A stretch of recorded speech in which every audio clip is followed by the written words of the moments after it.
Well, JFK was more than a public man. He was a private man who was in love with the sea and loved long walks down the beach at Hyannisport. It was a time when he would collect his thoughts and often walk and talk with friends or maybe his family.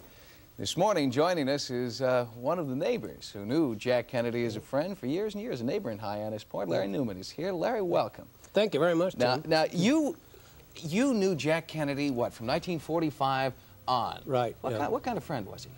Well, I'd say he was a very close friend until he became President of the United States. And he was the first time I met him, I wasn't too impressed with him. Why is that? Well, he had malaria. He was saffron. He was very thin. He was almost shy until we got to walking back from St. Patrick's Cathedral to 200 Park Avenue. Morton Downey, the old Irish tenor who was still alive, God bless him, and he introduced us at Mass, and then we walked back. This was my first look at him, and after JFK had gone back to 200 Park, we went to the Park Lane, and Mort said right after Jack left, you know, you've just met a man who will be President of the United States.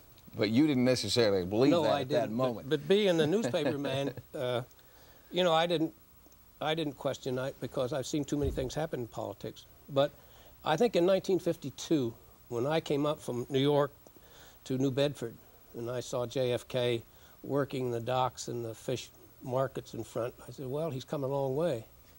You were at the wedding, 1953, right? When Jack Kennedy and Jacqueline Bouvier were married. What kind of event was that?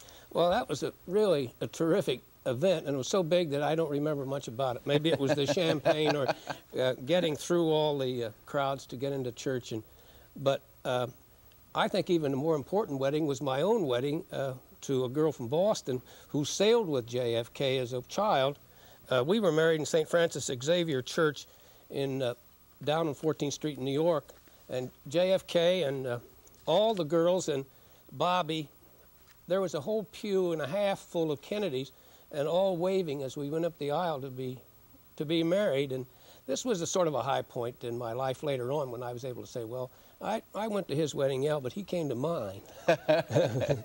How did he go about relaxing, Larry? He was under so much tension most of the time that you knew him, in pain, too. Well, he usually would, you know, he'd come across the street, and I remember the last time I saw him, maybe would be the most important time. He came across, and he was talking to me about working for him in 1964, which I had suggested to him that maybe I could do a better job in Ohio than his boys did when he got beat by 275,000 in 1960, after telling him they were going to win by that much. But I agreed to that, and then he asked me what I had heard about Southeast Asia. Now, this may sound as though it was a little bit oblique for him to go right from me running in Ohio for him to Southeast Asia, but there are a lot of things that went on between the President, Bobby, and the National Security Council with regards to Vietnam, which eventually will all be told. Certainly Pierre Salinger could tell more about it than I'm sure that's true. But you enjoyed those private times and those private talks. I always drank half a bottle of Heineken beer, and I always had a frozen glass, and he'd only drink a half a bottle. Well, but even if he wanted a second bottle, he'd still send the first one back. I don't know what all these meant.